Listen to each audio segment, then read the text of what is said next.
Diplomatic maneuvers continue as Israel prepares for the ground offensive in Gaza. China's special envoy for the Middle East, Zhai Jun, will visit the region next week. The U.S. has been speaking with several regional powers. David Garrett reports. China's special Middle East envoy will visit the conflict zone next week. Zhai Jun says his goal is to cease fighting, protect civilians and push for peace. He confirmed the impending trip in an interview with CGTN. 令人深感担忧。 Zhai said the root cause of the Palestinian issue, the long-cherished aspiration for an independent state, has not been realised. He talked about the implementation of the two-state solution. He reiterated that Foreign Minister Wang Yi has called for the convening of a wide-ranging international peace conference led by the UN. Zhai said he had spoken on the telephone with both sides of the conflict. Joe Biden held separate phone calls with Palestinian Authority President Mahmoud Abbas and Israeli Prime Minister Benjamin Netanyahu. The American president says he's working around the clock to release hostages and stop the conflict escalating further. Abbas's office said the Palestinian leader had told Biden he completely rejects the displacement of Palestinians. Netanyahu, meanwhile, told the US president he appreciated the American support and the two nations have unity and determination. Later, at an event on human rights, Biden took the chance to talk about civilians in Gaza. Innocent Palestinian families, and the vast majority have nothing to do with Hamas. They're being used as human shields. Biden's top diplomat is in the Gulf region talking to Middle East powers. Antony Blinken was in Saudi Arabia. Saudi authorities support the Palestinian cause and have not condemned the Hamas attack. Riyadh had been edging towards historic diplomatic relations with Israel, but that is currently off the table. I think it's an important opportunity for you and I to chat, and for the US and Saudi Arabia to continue their cooperation towards regional security. It's a disturbing situation. It's a very difficult situation, and you know the primary sufferer of this situation are civilians. Civilian populations on both sides are being affected, and here it's important, I think, that we all condemn the targeting of civilians in any form at any time by anyone. Blinken outlined again that Israel cannot tolerate Hamas attacks. He said Hamas does not represent all Palestinians and should not guide their future, before speaking about civilians as well. None of us want to see suffering by civilians on any side, whether it's in Israel, whether it's in Gaza, whether it's anywhere else. And we're working together to do our best to protect them. I think at the same time it's vitally important, and I know that our countries agree, that we work together to make sure that, to the best of our ability, this conflict does not spread to other places on other fronts, and so I look forward to discussing that. Blinken visited the UAE and will arrive in Egypt later Sunday. David Garrett, TVB News. A large number of Lebanese journalists gathered in front of a UN building in downtown Beirut to protest Israel's targeting of journalists in Gaza and Lebanon. Reuters videographer Issam Abdallah was killed on Friday evening near the village of Alma al-Sha'ab in South Lebanon. He died after an Israeli shell landed on a gathering of international journalists covering an exchange of fire along the border between Israel and Lebanon. Several other journalists were injured. 37-year-old Abdallah was the 7th journalist to be killed covering the Israeli-Palestinian conflict in a week, including 6 in Gaza.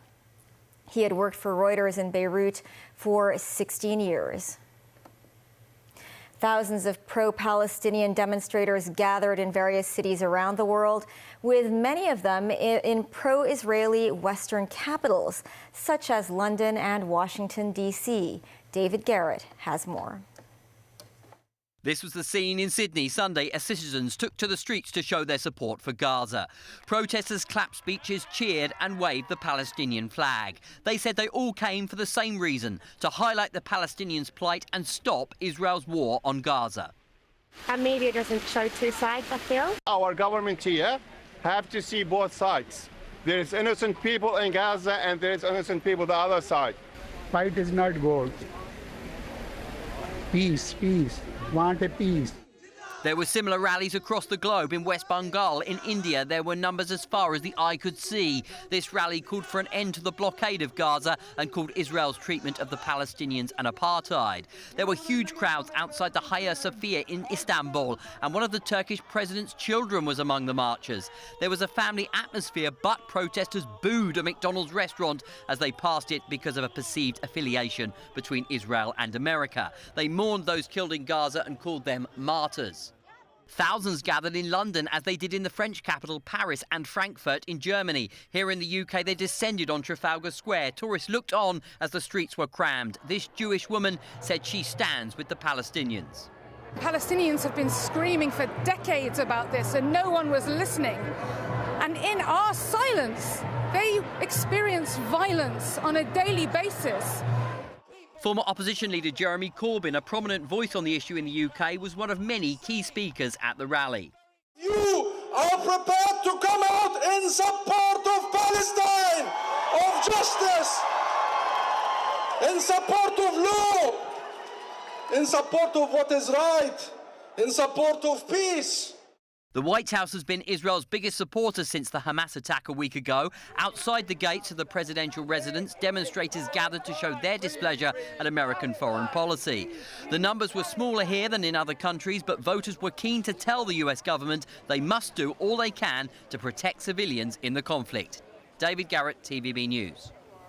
Security has been intensified in France. Thousands of soldiers have been deployed around Paris, with the Interior Minister saying there is a jihadist atmosphere.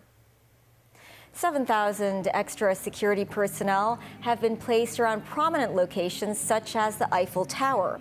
The Louvre Museum, the Palace of Versailles, and a train station were evacuated yesterday because of bomb threats, which turned out to be false alarms. A teacher was murdered in a stabbing at a school on Friday in the north of the country, where the attacker had apparent Islamist motives.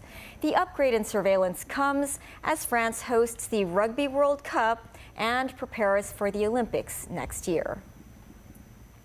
And back here at home, during the historic rainstorm last month, various districts were hit not just by torrential downpours, but also landslides, with some affected roads still under repair. The Civil Engineering and Development Department said they will assess similar natural slopes across the territory and consider building small drainage tunnels to lower their risk of landslides. Jackie Lin reports. It's been more than 5 weeks since this section of Yuhing Road in Shaoqiwan became off-limits after being ravaged by landslides during last month's black rainstorm. Raymond Chung, head of the Geotechnical Engineering Office of the Civil Engineering and Development Department, explained in a newspaper interview why it took so long to fix the problem. The landslide happened on a natural slope atop a man-made slope. Some 3,000 cubic meters of weathered boulders and soil rolled off the natural slope. They include boulders as big as a double-decker. After preliminary analyses, experts believe the landslide was caused by the overflowing of one of the two streams near the natural slope. The water flooded the slope during the rainstorm. Apart from clearing the debris, Chung said authorities are using sprayed concrete and rock dowels, which are anchors to stabilize and reinforce elements on the slope. The emergency works are expected to take 6 months. Chung said authorities will also explore the possibility to excavate a small tunnel to divert storm water and ultimately lower the risks of landslides. And that's not just on Yuhing Road, but also at other similar natural slopes in the territory. But that comes with technical difficulties. Johnny Chirk, chairman of the Geotechnical Division of the Hong Kong Institution of Engineers, said for such drainage tunnels to work, they have to be built on higher locations. But around such mountaintop topography, it is often harder to transport heavy machinery and locate a suitable site. With that in mind, Chirk suggests prioritizing natural slopes nearer to residential areas and transport arteries for the construction of these drainage tunnels instead. Jackie Lin, TVB News. Still ahead, political parties announced plans to field candidates for the upcoming district council election. A cold front expected to arrive in the region in the next few days. And the travel industry hopes to develop tours with multiple destinations in the Greater Bay Area.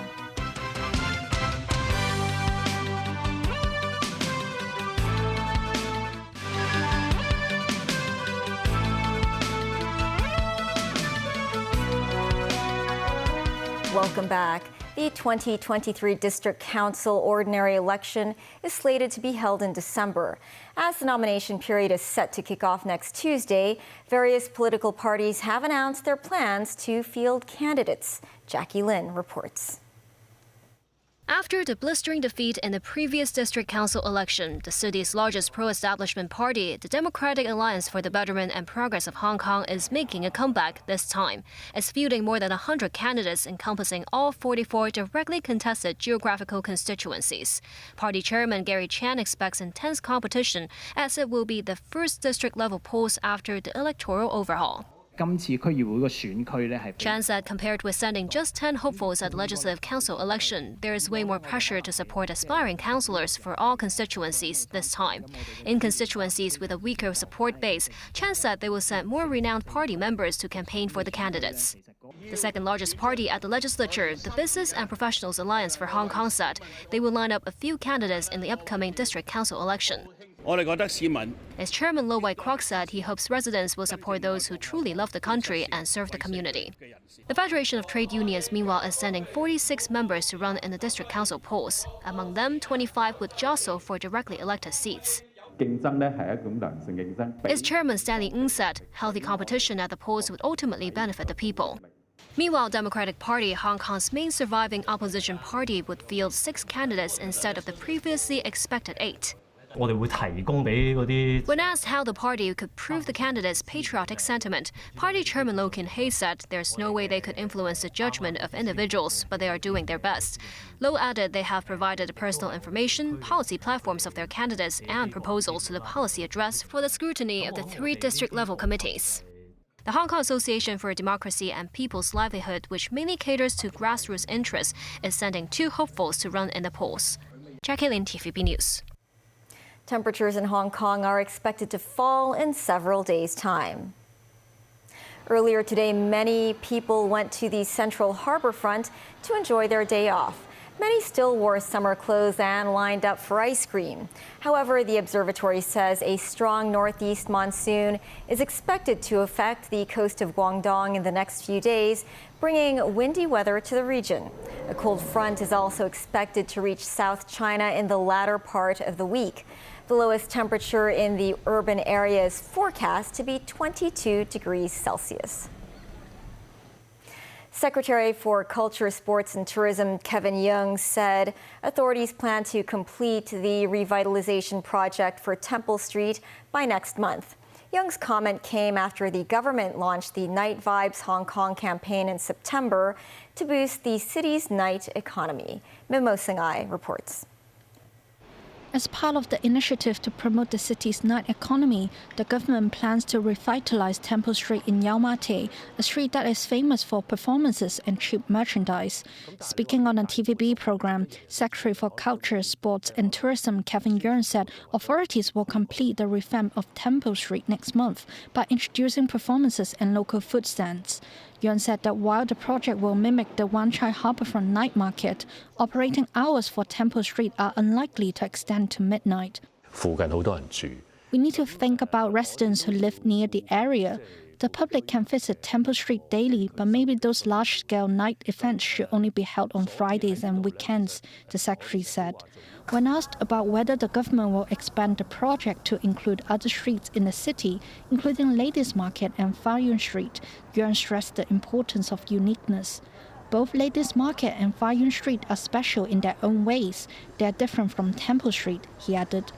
Meanwhile, the secretary said the number of tourists coming to Hong Kong over the Mid-Autumn Festival and National Day holiday rose to 80 or 90% of pre-pandemic levels. Yeung, however, said it still needs some time before the city's tourism industry can fully recover. Memos 9, TVB News. The Travel Industry Council of Hong Kong, or TIC, has wrapped up a 4-day tour of 6 Greater Bay cities. The trip aims to allow stakeholders in the industry to explore possibilities for developing tours with multiple destinations in the region to boost tourism in the wake of the pandemic. Sakura Ip was on the tour with the TIC delegation. Lion dance at Foshan, one of the hometowns of Chinese Kung Fu. well-preserved ceramic sculptures on the roof of a traditional temple, as well as some natural views. Experience Lebanon and Canton history in 6 Great Bay cities, such as Zhaoqing, Foshan, Kaiping and Zhuhai, through the immersive tour hosted by the city's Travel Industry Council. Stakeholders in the industry were invited to join the tour. The 4-day trip includes 2 meetings with some mainland authorities to explore opportunities for developing tours with multiple destinations in the region. And Hong Kong has its unique place. GBA tourism resources is very important for Hong Kong. First of all, because right now, everyone knows the flight capacity is still critical. So with the high-speed rail, they have, expanding their network. Actually, GBA travel is very crucial for our industry, for the outbound travel. Hong Kong is the gateway of GBA cities. So with Hong Kong plus GBA as an overall whole journey, it is very important to attract international visitors. It is both for Asia and also long-haul market. The countries will opening to tourists step by step, including the launch of a 144-hour visa-free transit policy. Under the policy, foreign travelers can apply for a 6-day permit for entry into certain cities upon their arrival at the port of entry, provided they hold a passport from a list of eligible countries. Meanwhile, travel agencies target Southeast Asian tourists and hope the authorities will streamline the visa application procedures to bring in more international tourists for historical trips in the Greater Bay Area. There is a high demand for Thai people or like Philippines to come here for holiday because they also want to explore different heritage. As the Philippines, there is some Chinese Filipino mixed background, a lot of them. If they do make it easy, it would be really great for our market as well. The trip ended in Macau, one of the 2 SARs in the Greater Bay Area. The Macau authorities said the city can provide different travelling options to tourists, such as the well-preserved heritage site attracts young tourists to the town.